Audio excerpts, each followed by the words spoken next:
vamos ao debate com os nossos comentaristas. Vou começar com você, Natália Fiuza, que é o seguinte: o Wellington Campos já trouxe a escalação que ele acredita que o Brasil vai entrar em campo.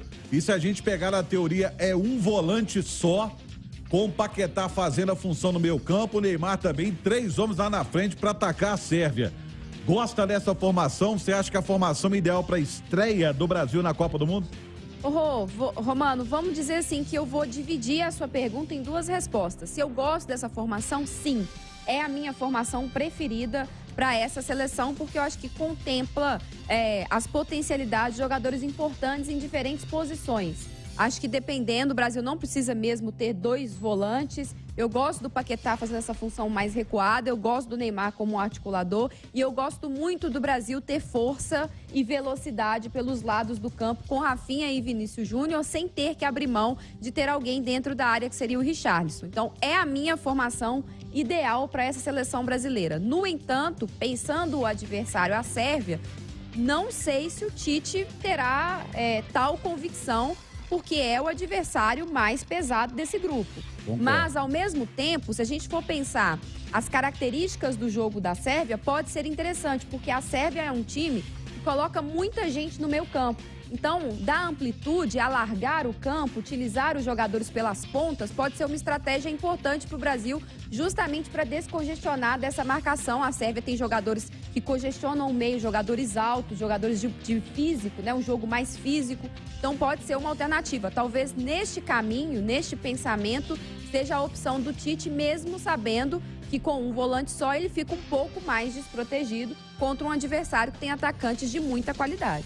Edu Panzi, eu concordo com a Nath quando ela diz que a Sérvia é a seleção mais forte desse grupo do Brasil. Mas você iria com um volante só contra os sérvios, que é um futebol de força, mas também de velocidade? Romano, eu iria e concordo com o que disse a Nath em relação à Sérvia. Pelo menos é a seleção que joga o melhor futebol do grupo depois do Brasil, né? A gente tem uma Suíça que é uma seleção muito organizada, mas é mais pragmática, se defende muito bem. Hoje a Suíça não é só aquela seleção que se defende, mas ainda tem muita dificuldade para atacar. E Camarões, aquela boa e velha desorganização dos africanos. A Suíça sabe jogar com a bola nos pés. E é um time que joga muito pelo lado dos campos. A Nath falou aí de ter muita gente no meio. E por ter muita gente no meio, pode soltar seus alas. E utiliza muitos alas para os seus 2 atacantes. Um deles, baita artilheiro, o Vlahovic. E eu acho que o Brasil joga com um volante, mas com muitos defensores. Porque o Tite tem batido nessa tecla nas últimas entrevistas, né? São laterais que não sobem tanto. Os laterais da seleção brasileira não são mais como aqueles que a gente se acostumou a ver, né? Vão e voltam, atacam como ponta, defendem como zagueiros. Não, eles defendem como zagueiros e participam ali como meio-campistas, não passam muito. É claro que hora ou outra o lateral esquerdo e o direito vão atacar, vão chegar à linha de fundo e fazer cruzamento.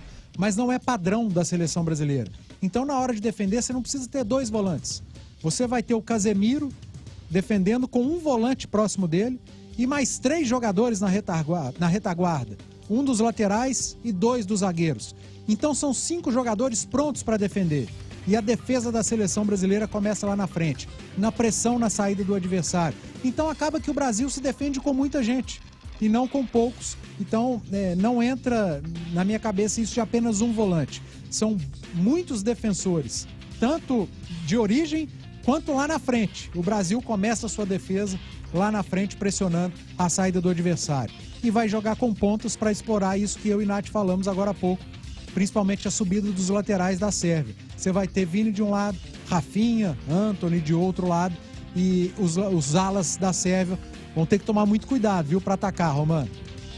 Eu acho que o Brasil tinha que jogar com 2 volantes, até pelos perigos da Sérvia, Milinkovic-Savic, Vlahovic. Eu acho que o Brasil tinha que jogar com 2 volantes nesta partida e pra mim tinha que ser o Bruno Guimarães. Ah, mas aí você cortou a minha pergunta, que eu já ia fazer às vezes de âncora aqui, ia te perguntar quem seria o segundo volante, então. Bruno Guimarães, porque você teria marcação e saída de bola. Mas é aquela questão, cada um tem uma seleção, né?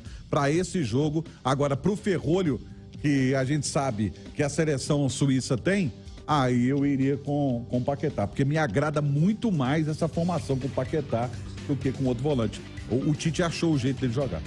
Acho que é um consenso de que é uma seleção mais próxima do ideal pra gente aproveitar toda essa qualidade ofensiva que o time tem hoje, todo esse repertório, né? Você poder ter um cara dentro da área como o Richarlison, vivendo a grande fase que vive, você não ter que abrir mão do Vinícius Júnior, que é uma dúvida que a gente tem, se ele é mesmo, de fato, um titular dessa equipe do técnico Tite, é a formação, acho que, mais demonstra o nosso futebol e a nossa capacidade ofensiva nesta Copa do Mundo. Mas eu acho que ao longo da competição, o Tite vai fazer ajustes dependendo do seu adversário.